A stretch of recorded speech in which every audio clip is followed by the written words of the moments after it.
Olá, você que está com a gente. Nós estamos começando mais um episódio do Under 30, a Jornada 2024. E hoje a gente recebe aqui uma pessoa muito especial. É uma honra estar com você nessa mesa, nessa roda de conversa, Flávia Brunelli. Obrigada. De um projeto muito peculiar, né, da verticalização da cadeia da carne suína, com particularidades assim saborosas aí. Sim. Que a gente tem conversado fora daqui, em encontros, nas entrevistas, e agora no podcast a gente vem aqui para conversar com o público que segue o podcast da Forbes e que gosta de histórias como a sua, que é muito bacana. Que bacana, obrigada. Bem-vinda. Prazer estar aqui, gente. Muito feliz. Então, esse Forbes Under 30 é uma listagem, né? De 2023, você veio por essa curadoria que a gente tem aqui na Forbes, da edição do ano passado, né? Mas eu queria começar com você, que você contasse um pouquinho da sua ancestralidade com a carne suína. A carne suína está presente na minha família há mais de 90 anos, na região do Vêneto, na Itália, na montanha de Verona, na região do Vêneto. Meu bisavô começou a criação há 90 anos e meu nono veio para o Brasil e há 40 anos ele teve a criação aqui no Brasil, criação própria. Hoje ele já não está mais vivo, há 2 anos ele faleceu, mas ele deixou toda a tradição da criação de uma carne suína com procedência, com origem, com qualidade. E há 7 anos, esse ano faz 7 anos, eu fundei minha empresa Del Veneto, coloquei Del Veneto em homenagem a ele, que é da região dele, da Itália, para homenagear toda a história e toda a tradição. E tudo começou lá atrás, com um TCC na minha faculdade, faz uns 10 anos aproximadamente. Eu fiz um TCC, que era um fast food especializado em carne suína. E aí eu ganhei um prêmio.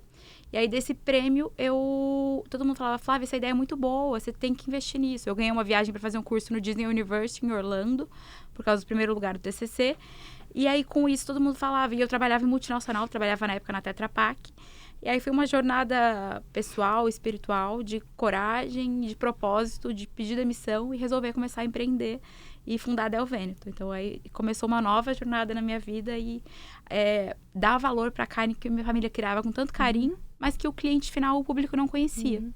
Então, mas entre o TCC e essa tomada de decisão, onde é que aconteceu o clique? Teve um momento que você falou, bom, agora eu vou virar para a minha vida, eu vou dar um sentido mais próximo do que a minha família sempre fez?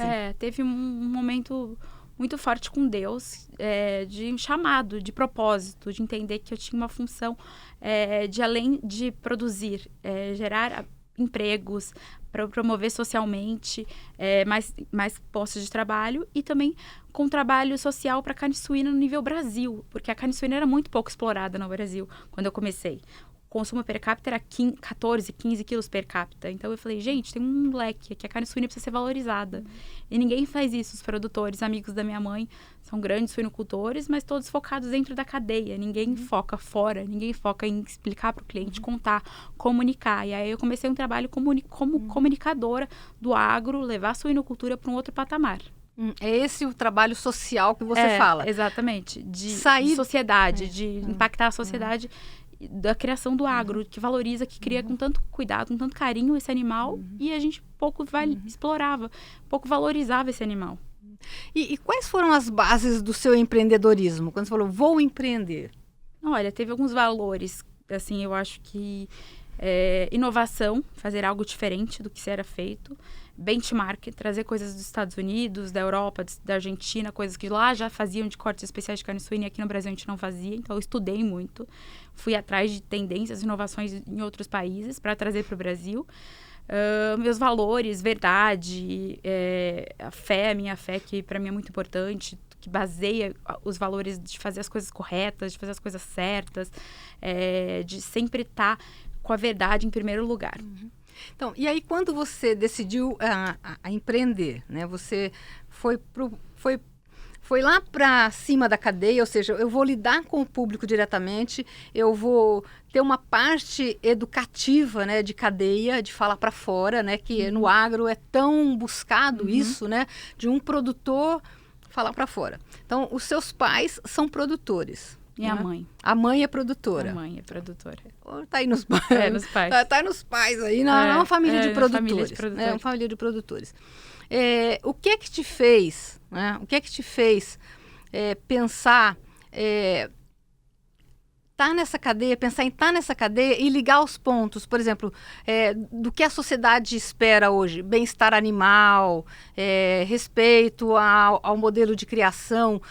Onde é que você foi buscar esses conhecimentos? Onde é que você foi buscar esse refinamento de estar com o consumidor, para estar com o consumidor? Olha, eu acho que veio muito de estudos, estudar o mercado. Eu fiz gastronomia, Senac, então eu entendi um pouco de restaurante, mas eu fui para Nova York, fiz um curso, participei de um congresso, a NRF, Tendências do Varejo, e vi lá, há quase 8 anos atrás, 8, 9 anos atrás, que se valorizava muito o produtor fora. Nos Estados Unidos estavam com a tendência do farm to table muito grande, e aqui no Brasil ninguém se falava disso.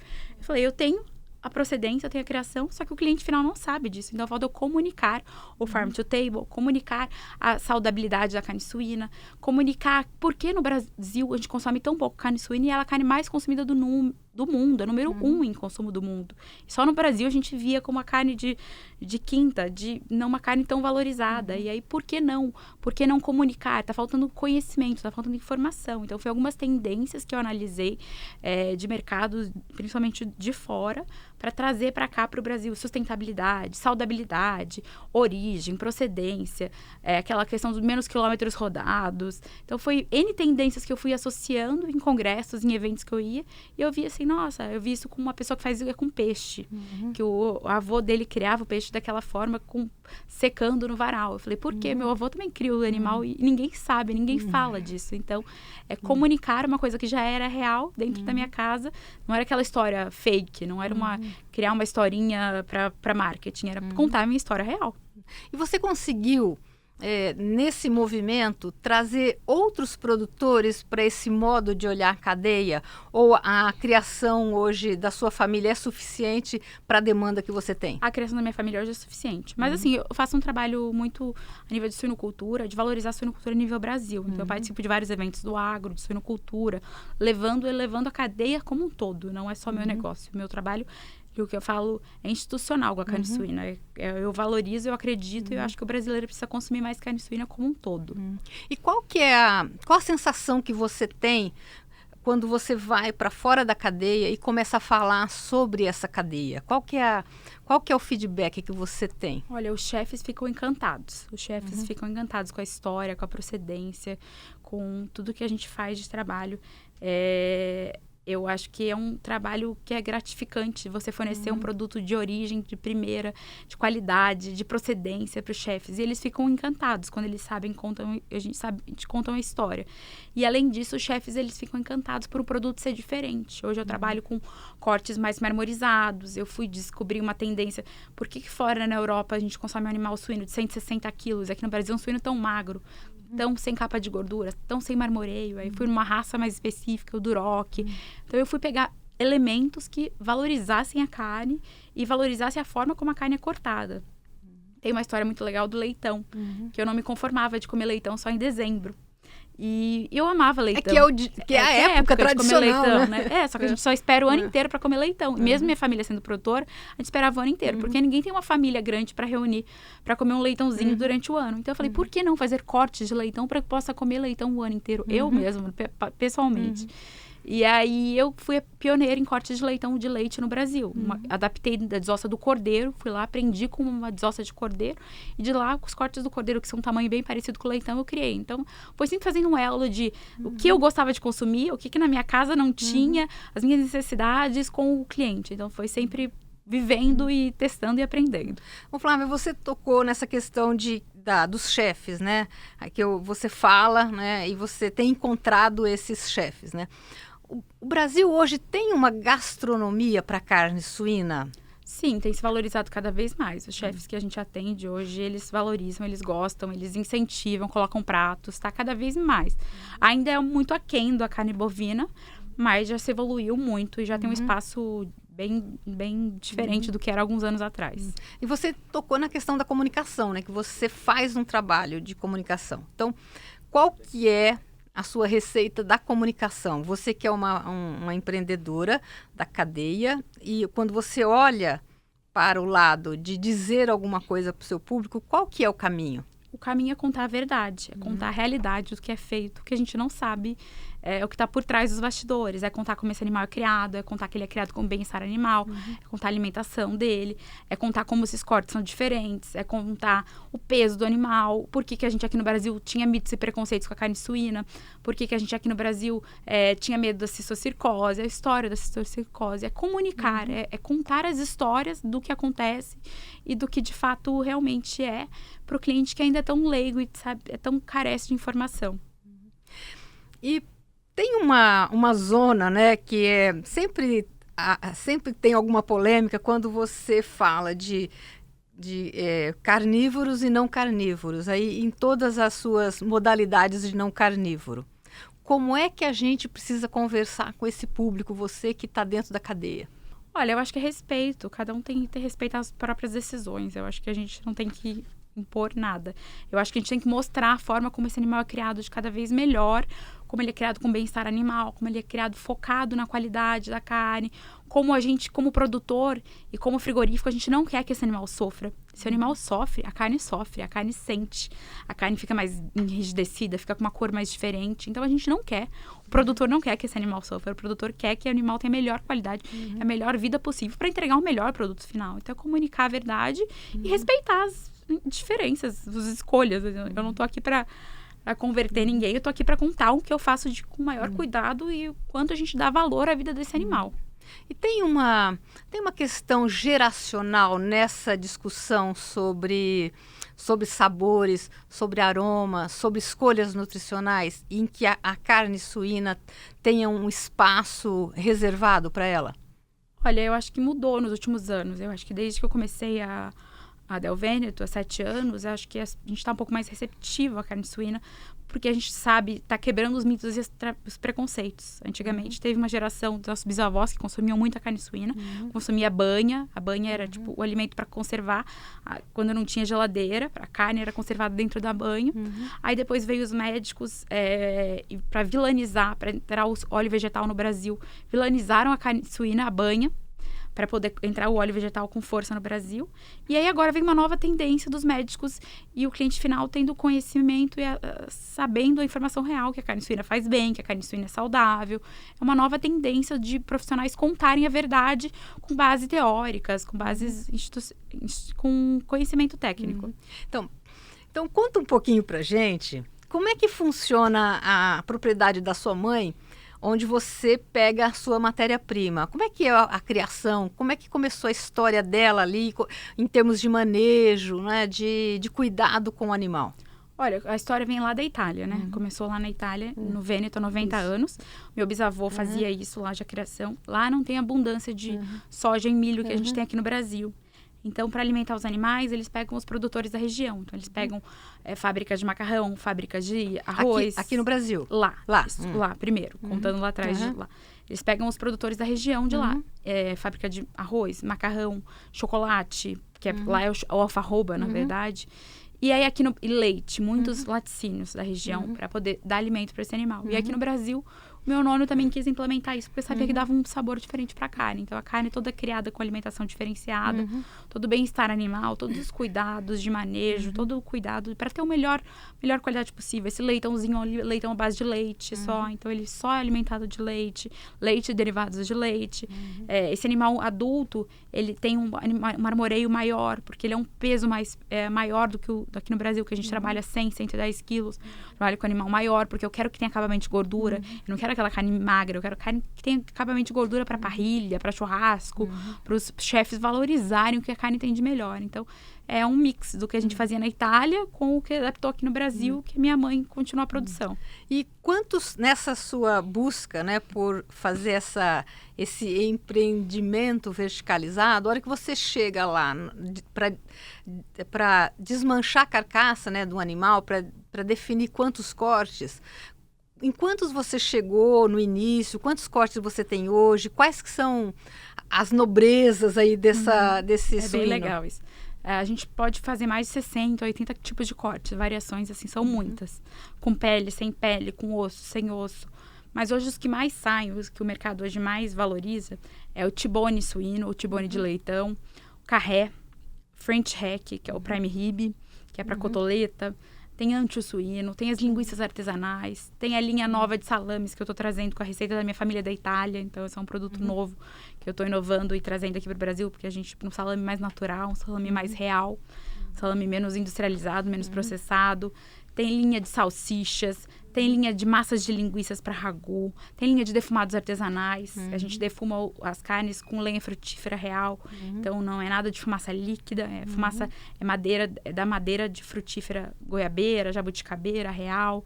Então, são N linhas de produtos que compõem hoje o nosso portfólio. Mas o brasileiro gosta de um churrasquinho, né? Ama. Então, vou preparar um churrasco. O que você recomenda?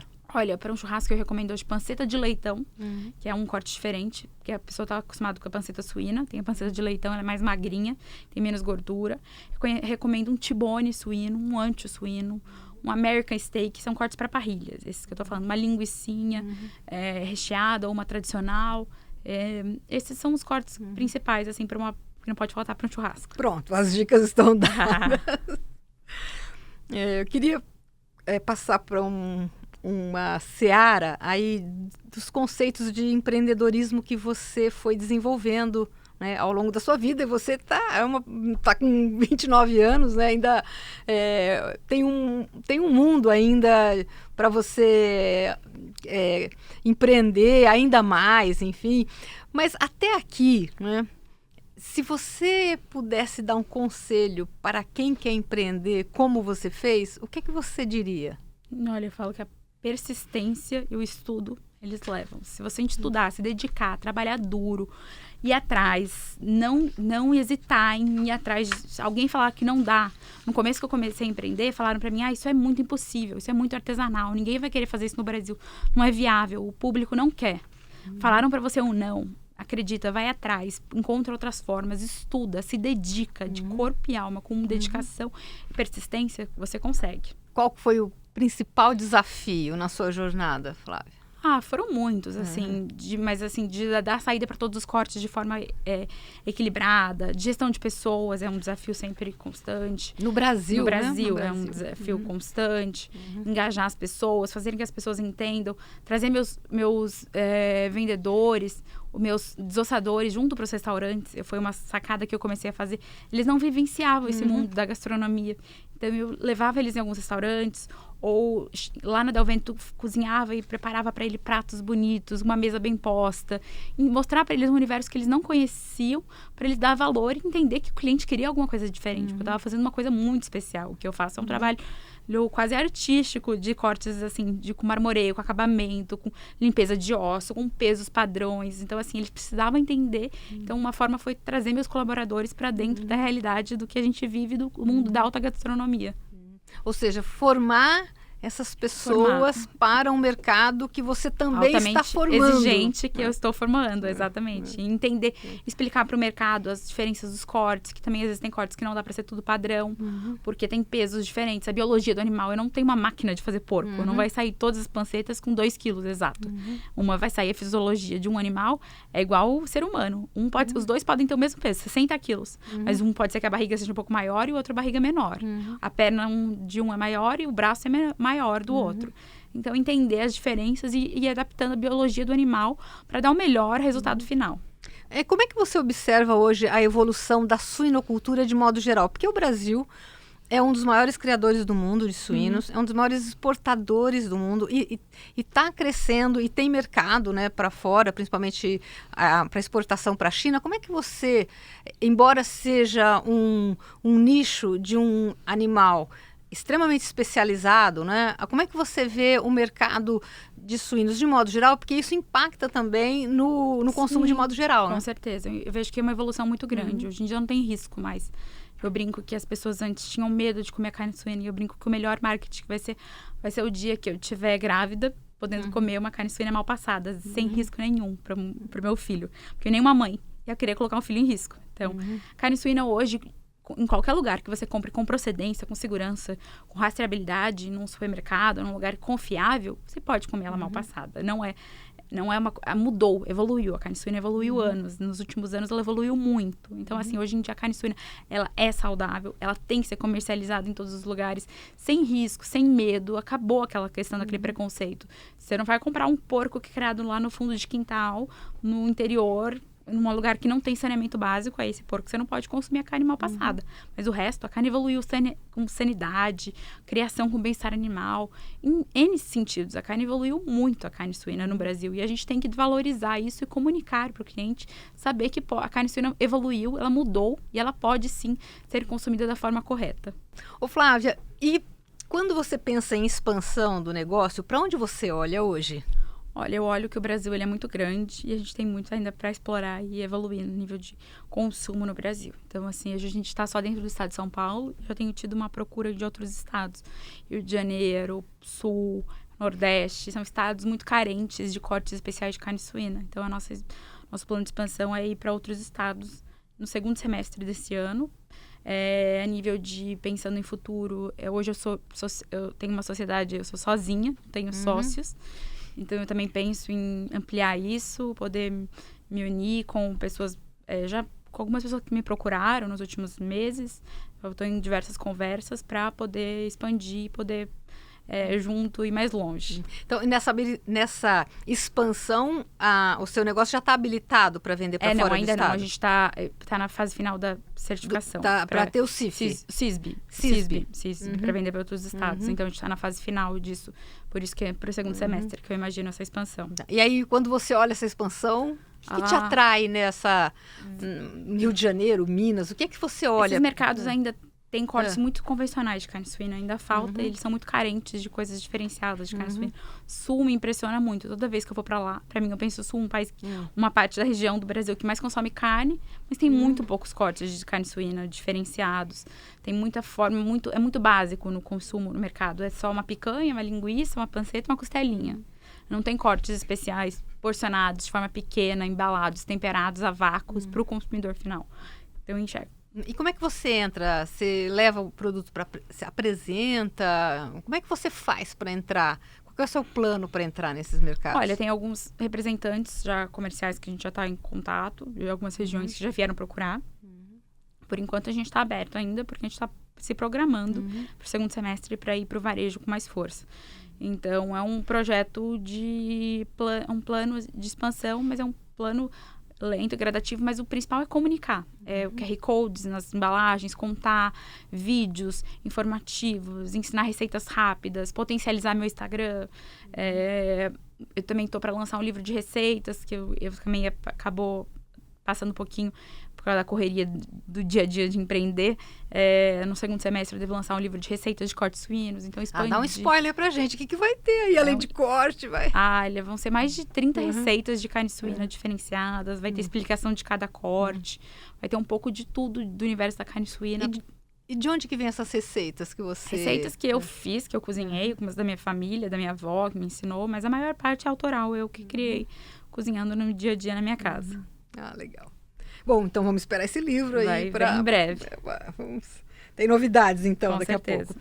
Flávia, eu queria tocar num assunto com você, que é um assunto que é muito demandado hoje no agro. O agro tá à frente, é um ator importante, né? Porque antigamente a gente falava em sustentabilidade e hoje a gente fala em ESG, que vai além, né? Então, quando você olha para o Brasil, que nota você dá para o conjunto do ESG hoje? Olha, eu acredito que entre 8 e 9, que eu analiso hoje, pensando mais a fundo, principalmente parte ambiental, o quanto eu vejo na cadeia da suinocultura, o quanto a gente evoluiu nos últimos anos, a parte de sustentabilidade, que eu falo, vai muito além da produção. A geração de energia que está hoje envolvida com produção de biogás, bioenergia, através de biodigestores. O dejeto do animal, que era um problema, virou uma solução. Então, hoje em dia, a gente gera energia fazenda, uma parte da fazenda já é autossustentável. A parte de geração de o dejeto do animal, que era também outro problema para o meio ambiente, hoje ele vira fertirrigação para plantios, para colheitas. Então, assim, evoluiu muito. Biogás, entre outras formas. Parte social também tem evoluído, cada vez aumentando a empregabilidade, né, para uma área que são zonas rurais, que hoje em dia as pessoas estão saindo do campo, então ainda preservando empregos, gerando renda nessas regiões mais afastadas, que as pessoas não têm tanto acesso às suas cidades. Toda essa parte, eu acho que o agro tem evoluído muito, em especial a suinocultura, que é o que eu mais tenho contato. Eu vejo uma grande preocupação deles, e toda essa parte ambiental se tornou muito em foco, se tornou muito em questão de dar o melhor para o conjunto da região que está. Porque favorece a todos, favorece a região, favorece financeiramente o produtor. Então, assim, é uma cadeia conjunta. A geração de energia, poupar energia, fazendo ser quase autossustentável em geração de energia, isso é um fator muito, além de ser ambientalmente correto, é um fator financeiro. Então, a gente pensa em alternativas para poder, o que era um problema antes, hoje é uma solução. E isso prepara a cadeia para um mercado de carbono que é cada vez mais próximo, né? Muito. Então, eu acho que a gente está evoluindo, tem muito para evoluir e continuamente é sempre pensando para o futuro e fazer mais bem feito e da melhor forma. E a governança, onde é que fica nessa história? Também é 8, 9 aí que você coloca? Olha, eu também entraria, para mim é uma nota geral, eu acho que o ESG, ele evoluiu nos últimos anos. Eu acho que a gente tem um processo de muito intencionalidade em fazer melhor, em dar o melhor para para a governança, para a parte social, para a parte ambiental, é um conjunto como um todo. Flávia, e nessa sua jornada, quais foram os seus mentores? Olha, eu tive vários mentores. Eu falo que o meu primeiro, para mim, é Deus. Ele que me guia, que me direciona. E os melhores conselhos que eu tenho vêm dele. Depois, eu também aqui procuro me assessorar ou me associar a empresários. Então, eu faço parte de vários grupos. Do G4, faço parte de um grupo de São José dos Campos, MBM, que atende o Vale. Eu faço em grupos de empreendedores, Confraria do Empreendedor. São grupos que, para mim, fazem muita diferença no meu dia a dia, porque eu aprendo com outros empresários de outros segmentos que me dão insights muito fundamentais para o meu negócio. Só ficar focado no agro, só no que os empresários fazem, não abre tanto a minha cabeça. Quando eu ouço pessoas de indústria, pessoas de comércio, outros ramos, dar insights para mim são fundamentais e me ajudam muito a evoluir. E, além disso, não desistir, né? Porque um empresário é uma profissão tão solitária. Então, a gente ouve um amigo, ele te aconselha, ele te bota para cima, te ajuda a te dar um insight diferente. E esses grupos, você está desde o início ou foi uma jornada? Foi uma jornada, fui evoluindo, fui conhecendo, que sempre eu for grupos que agregam, que conectam, que façam sentido e eu acabo me envolvendo. E aí, qual que é esse envolvimento? Você participa de reuniões? Boards, encontros de conversa, de reuniões de discussão, traz o meu case da minha empresa para a mesa, eles dão insights, me ajudam a resolver os problemas. Por eu não ter sócios, eles funcionam meio como um conselho, então eles me ajudam dando ideias diferentes, visões do meu negócio, que às vezes eu tô lá olhando no dia a dia focada e não enxergo. Então, e a gente começou essa conversa, essa roda de conversa, você falando sobre a sua ancestralidade, né? Trazendo a ancestralidade sua, italiana, né? Para a sua terra, né? Em São José dos Campos.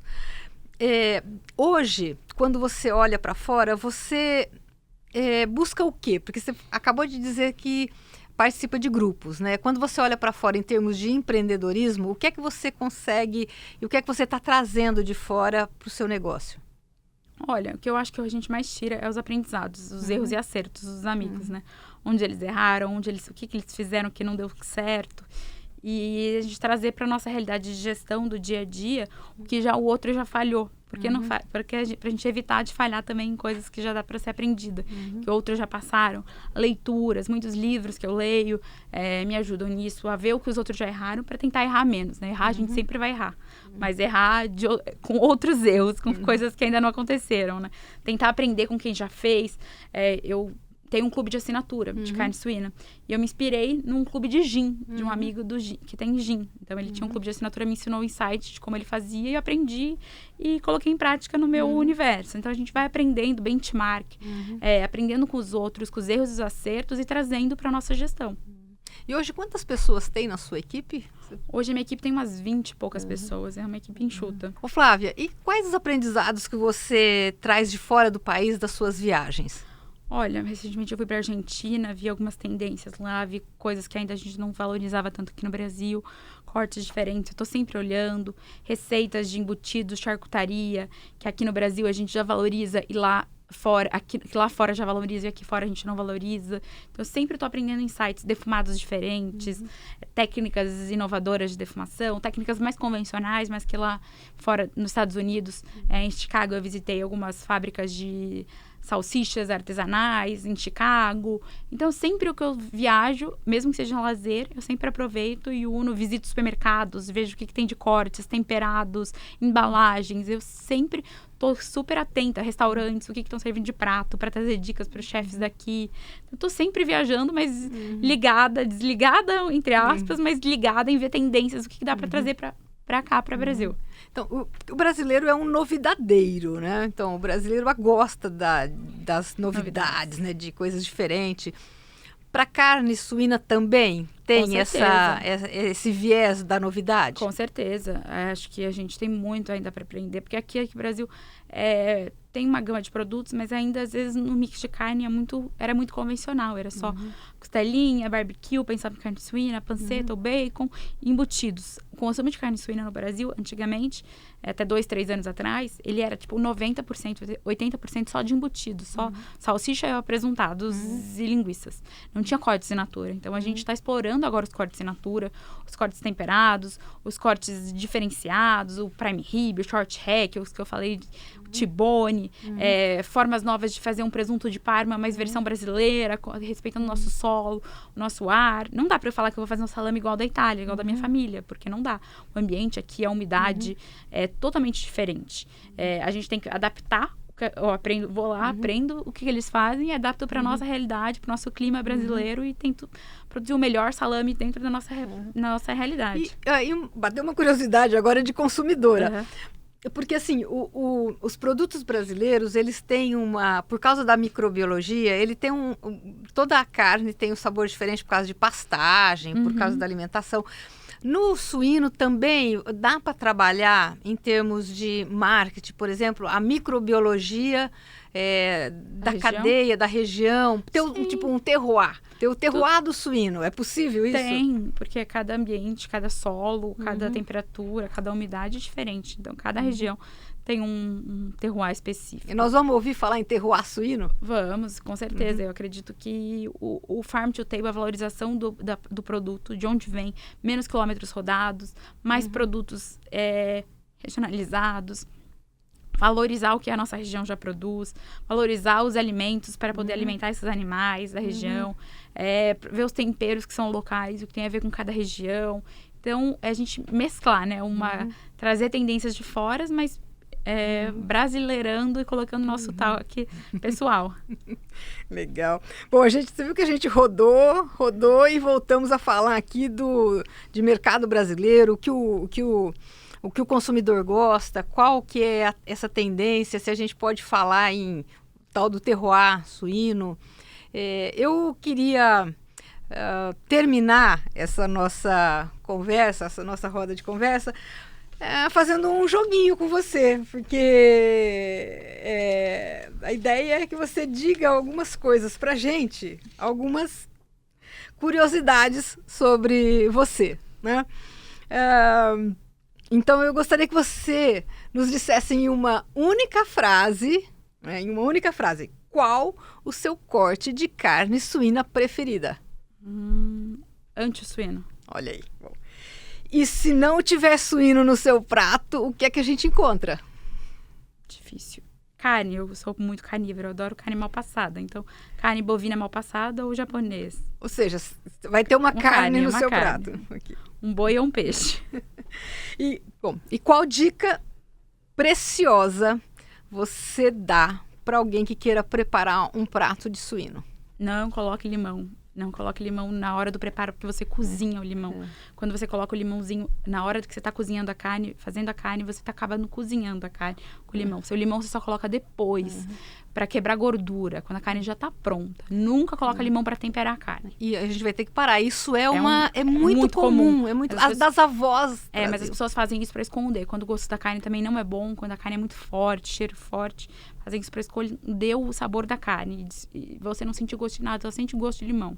Olha, era só uma frase, a gente teve que fazer uma explicação. Uma explicação, porque o limão realmente é um ingrediente muito comum no tempero, né? Enfim. Com certeza. Bom, e qual chefe de cozinha você mais admira nesse movimento da carne suína?